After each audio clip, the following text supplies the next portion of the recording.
Cricbuzz In Conversation today with someone I've always enjoyed talking to for many reasons. One is he's a thinking cricketer. I love the way he plays his cricket. He's also a very feisty thinker. There's something about finger spinners in India. You go back, you see Bishan Bedi, Erapalli, Prasanna, Venkatraghavan, where Ashwin, you come from, feisty talker, feisty thinker, proud of your craft. So delighted to have you with us. First thing I want to ask you is what have you been up to? So I run a few organizations, and one of them is the Cricket Institute that we run. So we are having to work on totality in terms of how the coaches can upscale, and we're also doing some virtual stuff, which is actually keeping me up. Because that's interesting. A couple of things I want to talk to you about it, because I read about the fact that you're doing this. Two things came to my mind. One is someone who's played at the highest level, in my experience, finds it very difficult to relate to people who are, say, 15, 16, because things come a certain way when you've got 350 test wickets. So how do you relate to people who are just 14, 15, 16, or maybe even younger, just starting out? And second, how do you do it virtually? So to start this off, I think it's been a journey of how I've started relating to all these young kids. For one, I've really enjoyed doing it. I thought even at the inception of the Cricket Institute, the trigger in my mind about how things work only started me to start this 10 years ago. And when I started doing it, I started realizing that my cricket started to move up. There was more awareness to what I was doing. But also retracing my entire journey of cricket from schoolboy cricketer to being a collegiate cricketer to then playing club and all that. I felt the switch of the button once I started realizing how awareness helped me play the game.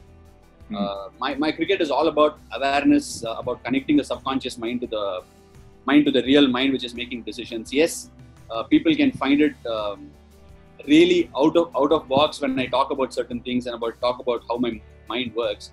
But I can actually disassociate my mind from decision making to my subconscious mind, which expresses the art when I go onto the field. So when I look back at my younger days of cricket, I've several times thought to myself, oh my God, why couldn't I just snap up this thing of awareness when I was younger? I could have been so much more better and so much more quicker at developing my art from being who I was. How silly mistakes I've made when I played club cricket. But connecting it back, if I hadn't done those mistakes, I wouldn't have connected the dots and become a self-aware cricketer much later. Yeah, but exactly the point I wanted to make. What works for you is at a subliminal level, not on the art of drift and bite and nip and turn. What works for you, is it easy for them to understand? Linking a subconscious, a conscious, getting aware, situation aware, is it easy for youngsters to grasp these things? But who really teaches them to do it at a young age? Nobody talks about it. When coaches address a particular cricketer, they pretty much talk a lot of technique. Do cricketers understand technique, Harsha? Tell me. At the age of 10 or 12, does it make sense to talk to a 10-year-old about head falling over? Does it make sense to talk to them about how the leg needs to move? Most parents, when they come and connect with us, they have a lot of questions in terms of asking, why are you not teaching them footwork? Isn't front foot defense important? Isn't back foot defense important? But actually, in all honesty, the first thing that a cricketer must be taught is to hit the ball. Yes, absolutely. If they are bowling, it's about trying to create the interest of bowling on the stumps or bowling on one side of the wicket to be able to teach them control. The moment a bowler lets go of the ball from their hand, it's all over. It's not in your control anymore. So what is bowling? Bowling is actually self-awareness. Interesting you do that, because very few people start to build a second career while their first career is at their peak. So that's something very interesting. And I've met a lot of cricketers over the years who've told me they understood cricket and their game better after they retired. And they said, if only we had thought about the things we think about after retirement while we were still playing. So it's interesting that you're doing that. But this is also the story of your journey. So we've broken it up into 3 points, starting with 3 photographs. So this is the first one. I know you've been to Kings, you've been to Delhi, but for a lot of people, Ashwin is CSK. That is where Ashwin first attracted attention. Not many people knew that he'd bowled hundreds of overs for Tamil Nadu before. It's something about the scenario. People see you in CSK, they say this guy is good. I remember MS Dhoni telling me in one of the 3 or 4 conversations that I must have had with him, because he's such a quiet man. And I think it must have been a game against MI, because he talked about you and Harbhajan, and he said, this kid's ready. So you and CSK and MSD, that was the start of the big league, wasn't it? After all those hundreds of overs you had bowled for Tamil Nadu. Look, Harsha, I always fondly look back at my career of having played club cricket in Chennai very, very dearly. It shaped my entire cricket. It gave me the zeal for excellence in terms of wanting to pick those 5-wicket hauls. Because when you play club cricket in Chennai, there is this sense of urgency for people to move up the ladder and play for Tamil Nadu. And you had it in your vision at the back of your head of being in the headline every single game that you played. So it gave me that. But when I look back at that photo where you sent me about MSD and myself walking, I saw that picture and started talking to Preeti about parenting. Why I say that is because it got me thinking about what all I had to go through to be able to get that stage. Like you rightly said, nobody knows the amount of overs I've bowled. Nobody knows the amount of madness I've gone through. Nobody knows the journey of what I've gone through before going into CSK, because CSK and IPL is a stage, Harsha. You want that stage. A lot of people want to be a part of that stage. Even today, you see very, very young kids walking into our academy also, the parents coming and saying, "Sir, if not India, I want my son to play for an IPL team." Things have changed. Everybody wants to see themselves on TV, on stage. But for me, it was more about recognition. I don't know why I was made that way, but given a choice, I would still be thinking the same way if I have to go 10 years back. I got my contract in 2008 for CSK, and truth be told, I had done my yards in first class cricket, but MS Dhoni didn't know who Ashwin was. Yeah? Muthaiya Muralidharan didn't know who Ashwin was. Matthew Hayden didn't know who Ashwin was. Not did Mike Hussey. None of those big names. The first thought that had entered my head then was, I will show these people that Ashwin is here. I don't know if it's bullish, if it's arrogance. People can talk and relate it to so many things, but that's just the way I was made. If I bowled to Matthew Hayden, I wanted Matthew Hayden in the nets to play me and go back thinking, how am I going to play this guy in the nets the next day? If I bowled to Stephen Fleming or Jacob Oram, that's exactly what sort of an impact I wanted to leave with them. Because nobody was giving me a chance in hell to say, okay, Ashwin will play alongside Muralidharan, or Ashwin will play ahead of Muralidharan. Muralidharan is one of the greatest bowlers to have walked this planet. But I thought, okay, I will get there ahead of him one day. It was the madness of my head, but surely it was also the madness of the process I had put myself through. Yeah, but I mean, show me an achiever who doesn't have a mad streak in him. It's just a question of whether you can relate to it or how you react to it. So, was MS a huge influence in those early years? Massive. All I want, through this journey, as I told you about how Haydos was batting, how Michael Hussey was batting, even the people in the reserves were a larger number than what you find right now, because there were more auctions for people outside. The domestic cricketers weren't picked on basis of auctions; they were picked on basis of whims and fancies of people who were seeing them elsewhere. So for me, I caught the eyes of Matthew Hayden very quickly. I caught the eyes of Stephen Fleming, Jacob Oram. As I was bowling to them in the nets, they found it difficult to face me, even in the first year. But somehow I hadn't caught the eye of MS Dhoni. For me, it was massive. Like every cricketer walking into, every aspiring cricketer who you see on Instagram, who you see on Twitter today, think that once they catch the eyeball of, say, an MS Dhoni or a Virat Kohli or somebody of repute, they have a chance of scaling the ladder. That's how India is made. For me, it was no different. I had to catch the eye of MS Dhoni. So if I had caught the eye of MS Dhoni, I had the best chance. So how do you know you have? Because he talks so little. No, it happens through actions, and I didn't even till today. I haven't had massive interactions with MS. I haven't gone and sat in his room and had conversations to pick his brain. For me, it was all about going in the net and making sure I got MS Dhoni out. So it was like I would be waiting in the queue at M.A. Chidambaram Stadium, where there was a net behind the stadium, and one where they practiced right next to the match turf. So MS and Suresh always batted in the center. To be queuing up to bowl in the center to them was some sort of a yardstick. You didn't always get to do that.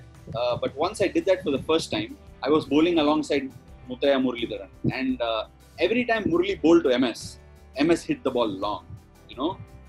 MS of today is a lot more calculative, but I had seen him then where he used to whack every single ball, and every time Murli dragged the length back, MS hit it farther. You know, there were at least 5-6 balls that used to scale the roof of the MH Chidambaram Stadium. I hadn't seen anybody hit the ball beyond, that was very, very new in that era. And to hit sixes was something that we were not taught as youngsters. Forget about as bowlers being tormented to that degree. And whenever I saw Murli do it, I told myself, I didn't think, oh my God, this is tough. I used to think, okay, Murli is getting hit, but if I bowl better, I might play ahead of Murli in the game. It is just the way. I think everyone wires themselves. And it was not like I trained myself to be wired that way, but I never saw myself inferior to anyone walking beside me. That's how it was. You once told me an interesting story about MS. I think you bowled a super over that you were not meant to bowl, and then suddenly he threw the ball to you. It didn't end well. Some super overs end well and some don't. And you spent a couple of nights, you said, wondering about how that's going to pan out until he gave you the first over. What was that? Yeah, next game? See, my biggest scar and biggest learning from this game. We were playing in South Africa, and we were playing the Victoria Bush Rangers, and the game ended in a super over. I think I had picked up one wicket. I can't exactly remember which I'm really. I'd be surprised if you did anyway. Huh? No, but I'm actually worried that I can't remember what exactly happened. I think I might have picked up a wicket or maybe not through the game. And the moment the game ended in a super over, it was like, I think Raina bowled the last over and got us to the super over. I could be wrong in terms of exact thing of it. But we were standing in a huddle, and I think Fleming just ran in. There was a quick meet-up or something like that. And as they were all talking, I just put my hand up and said, I want to bowl the super. Nobody volunteered to do that. There was Doug Bollinger, there was Murli, and obviously it was not in their vision to say I will bowl the super over. But for me, it felt like an opportunity, of trying to land a game and win a game for the team, and then go to, because what had happened before that was a journey in 2008 and 2009. From 2008, I had actually become a better cricketer after the stint with CSK. In 2009, I was genuinely hoping for an opportunity, but I didn't get it. I just got an opportunity sparingly.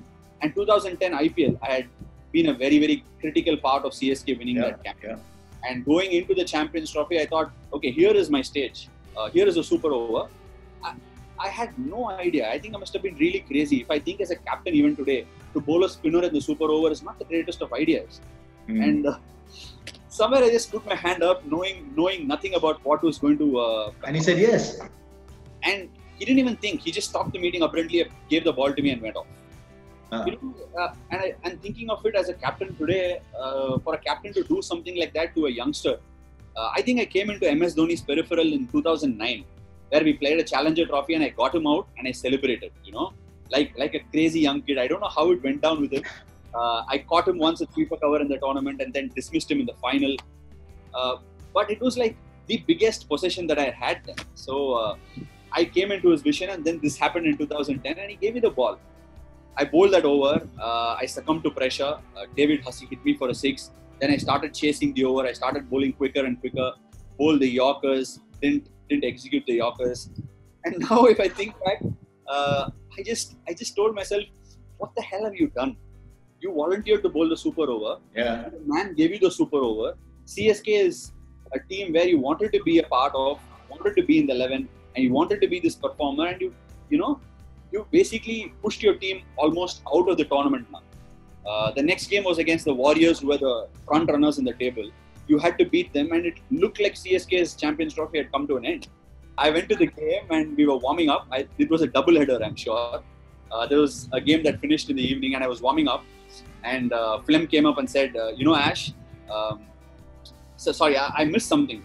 As the game finished, as I bowled that 22-run over in the super over, MS just walked across. I was just hand on heads, and I was sitting down, crouched on the pitch, not believing what was happening. And MS just walked past me and said, "You didn't bowl the carom ball. You should have bowled it. You should have bowled it." And he just left. That's all he had to say. And Flem came to me and said, "Ash, you know what?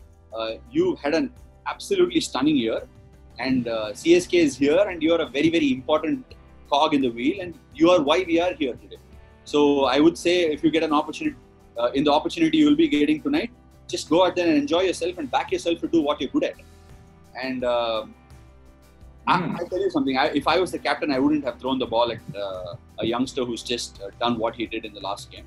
And MS gave me the ball that night. We were defending. I don't think we were defending a massive score.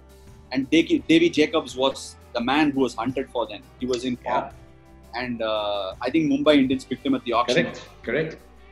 So he threw the ball to me. And it's like... First over. And I bowled a decent first over. If I'm not wrong, I went for about 6 runs. And I think Davy Jacobs chopped one onto the stumps and the bail didn't fall or something like that. And it was like, just settled the nerves. And I told myself, if again, MS gave me the over that mattered, I will go out there and express myself. I will look to pick up a wicket. I'm not going to ever again. And once I had bowled that over to David Hussey in the super over, I haven't bowled very many Yorkers as a defensive option ever since. And, but tell me, it's interesting. He wouldn't have told you during the over, a carom ball dal.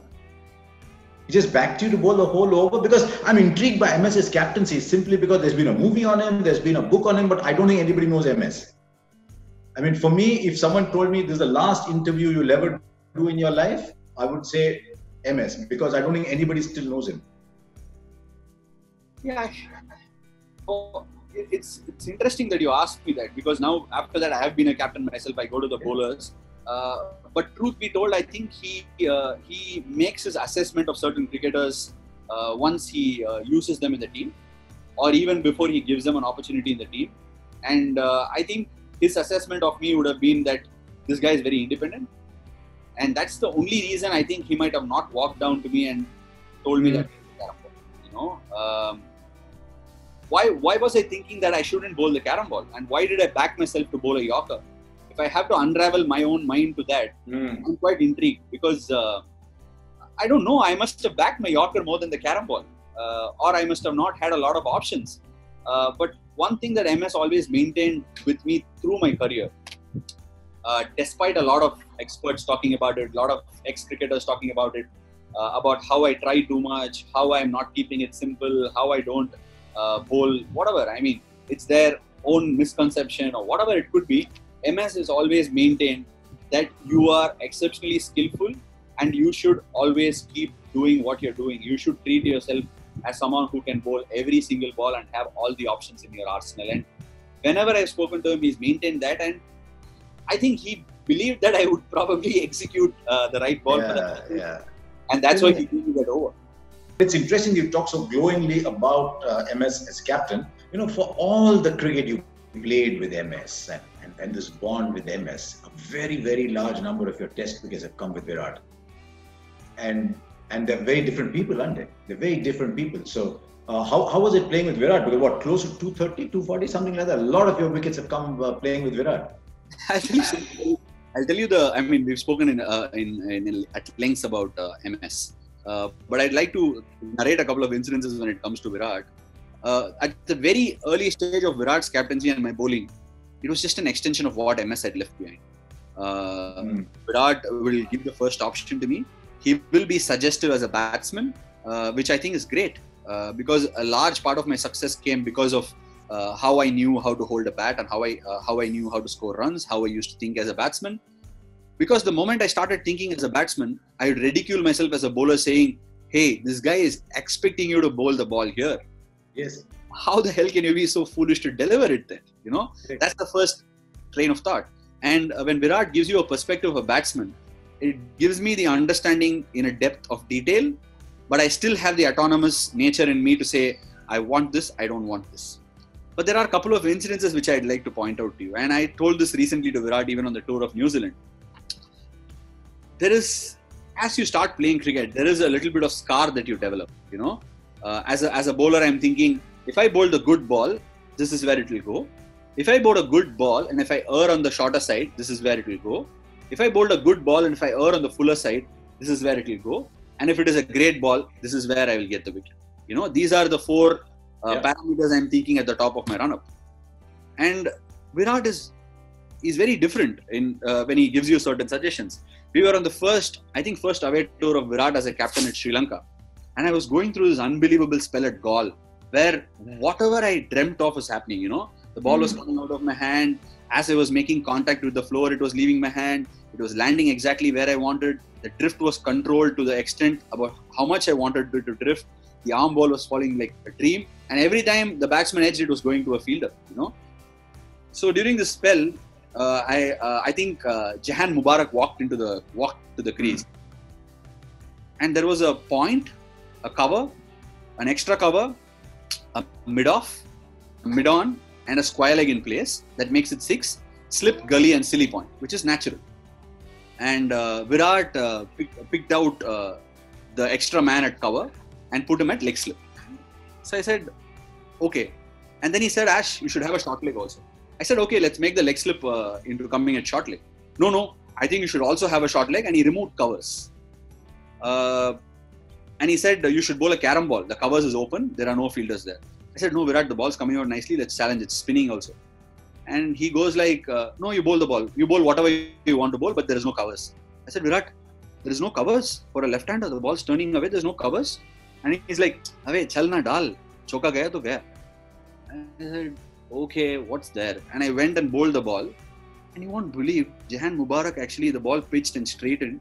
It went straight to short leg. And I was like, really? I would have never done that in the teams. Because if I was the batsman and Rangana Herath was doing that to me, I wouldn't be thinking of a defense. I would just try to push it to covers irrespective of where it came and run for a single. Mubarak blocked it, it jumped out, it drifted, it went to short leg. And in the tour of New Zealand again, the ball wasn't spinning a lot and Henry Nicholls was on strike. I went over the stumps and wanted him to move into the line so that I can challenge his pads and go around the wicket again. And I went, after bowling over the stumps, moved around the stumps. And it was not spinning at all. And the batsman was playing at ease. Virat removed the covers and put him at gully. And Nicholls nicked it straight to gully. And I was like, why didn't you remove mid-wicket and put him at gully? Why did you remove covers and put him at gully? He said, no, the ball is not predominantly spinning. So the chances of the ball going to mid-wicket is higher. And if he looked to cut the ball, he might get bowled. I wouldn't have bought that theory. But he's bringing a batsman's theory to it. So he's very different. He brings a batsman's perspective to the game. So I think both of them are very different. Yeah, very interesting that you're telling me this because, from looking at it from the outside, you get the impression MS was the spinner's captain, whereas Virat is the fast bowler's captain. Virat just seems to live fast bowlers and enjoy playing with fast bowlers. That's the impression from the outside. Look, it's not fair to say that anybody's a spinner's and a fast bowler's captain, but I think if you are a captain, you must understand bowlers to a certain extent, Harsha. Being a batsman is very, very different to being a captain who can handle bowlers. I think that's why captains get better with time as they are captain, especially if you're a batsman. But these are streaks of, let's say, brilliance with a little bit of craziness to it. Because these are theories that nobody will buy. If Virat had told me this, I just narrated you 2 instances of how it's possible. But many times, for example, how David Warner got out in the first innings in Bangalore, where he got bowled out, we moved over the stumps and started hitting the rough and he got bowled. I would remember that game because I was going back, I was in deep sense of thought. We had lost the first game and I couldn't fathom the fact that Australia can beat us on our home soil, I was deeply in a state of, therapy, saying, how am I going to get my team out of this? And Virat was playing his game of PlayStation with Saha. And I went to his room saying, Virat, I think what's happening is Nathan Lyon got wickets in the first innings. The wicket was a little damp, I think. So somehow there is this sense of, people coming in from behind and saying Nathan Lyon got wickets and hence Ash should get wickets and we should roll them over. But I want to be in a state of, in my own cocoon where I can take this game forward in the way I would like to take this game forward. I think I want to go over the stumps to David Warner, even if it sounds defensive. We need to put this game on pause mode, literally pause this game without Australia resting the initiative. And I think both Warner and Renshaw have practiced a lot of balls for off spinners coming from around the stumps. So I want to change this game. He listened to my idea for a minute and said, he just started playing the game. Chal, do what you want. I have belief in you. That's it. And the next day I started bowling over the stumps. I had a discussion with Anil Bhai. Anil Bhai wasn't really sure. He thought it was defensive. And I'm sure a lot of commentators might have also thought about it. But surprisingly, when I listen to commentary now, a lot of people agreed with what I was doing. That was one of those rare occasions. But despite all that, it worked. So I'm just saying, the one thing that's remained a natural constant across the games that I've played successfully, and it's sometimes also been a deterrent in my career in different ways of how people have judged me, is the autonomous nature in which the captains have dealt with me, and I've enjoyed that autonomous thing that I've been. Yeah. It's interesting you talked about captain, because Sourav Ganguly told me once, might have been about 2 or 3 years into his captaincy, that in India we give our captains time to make mistakes, but we never give our captains time to learn from those mistakes and become better leaders, because we're constantly chopping and changing. And I thought that was interesting with what you said. 350 as a journey, it's one of the stats that just blows my mind. You've always been a very good bowler to left-handers anyway, but a lot of off-spin bowlers have to be good bowlers right-handers. There's a lot of bat catching that's happened over the years. I'm just looking at your numbers: 189 wickets out of 365 to left-handers. The great Murali got 191 out of 800. Have you bowled to more left-handers? Have you just got more left-handers out? What is it? 189 out of 365 versus 191 out of 800. I mean, first thing, that's you should probably bowl to more left-handers. But is it that you've been more effective to left-handers? I think right from when I started to think I was a serious bowler when I was about 20, I've always bowled well to left-handers.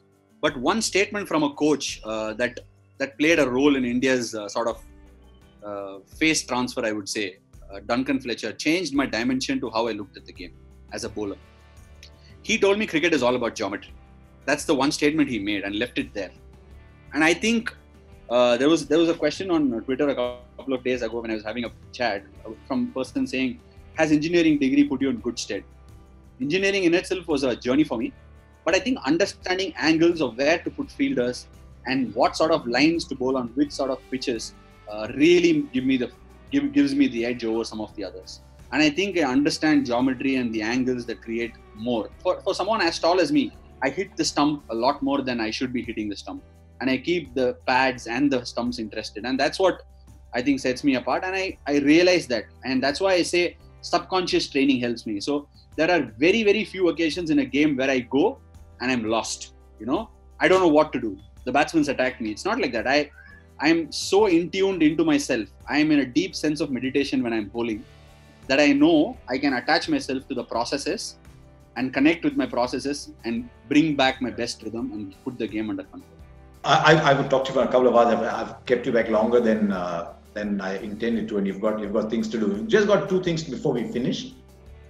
Are you the kind who sits back and says, okay, I started 2010, 11, I started then, it's now been 10 years. What's the best Indian team you've played with? Or do you want to wait till you retire? But I'd be very happy if you say, right, this is this combination of people, starting with Sehwag and Tendulkar and going through Pujara, Rane, Kohli, starting with Harbhajan at one end, Amit Mishra, Harbhajan, that kind of bowling at one end, to Jadeja, Kuldeep at one end. You've seen, actually it's amazing how much people see in 10 years, right? 10 years in the history of the game is a small amount, but how much you've seen? Yeah, I just give you a perspective on what I think. This MS Dhoni's team set the path of excellence for India. Under Virat Kohli and our transition phase, we set the path of achieving this excellence to a large degree. This team is a lot talented, they have results and all that. But I would always, as a mad Indian cricket fan, revisiting my journey and watching cricket as a youngster, etc., etc., I think that team under Sourav Ganguly set the path for this team. Yeah. Sometimes we tend to forget our forefathers. Every time at Independence Day, we think of Mahatma Gandhi. I think we should be deeply grateful to the path that they set, where they never laid down to, they never lay down to accept defeat. They started going abroad. I remember the game at Trinidad where Zahir Khan bowled that bouncer to Cameron Cuffey and we won that famous test. I won that Masters series moment where Ganguly twirled his t-shirt. I remember a lot more where they played the Champions Trophy and shared the trophy in Sri Lanka. And that team was remembered for the way they took the fight to this world, India was a big developing country. India was cricket mad. Kapil Dev had lifted the World Cup in 1983 and set this country rolling. But I think that team under Sourav Ganguly made sure that we can believe and also made sure that the next generation played the cricket with the fight that they should. But listen, young man, you still got to play cricket. Okay, I notice you're doing these blogs about great matches of the past. I don't want competition to come from young off spinners. Okay, so take your time on that.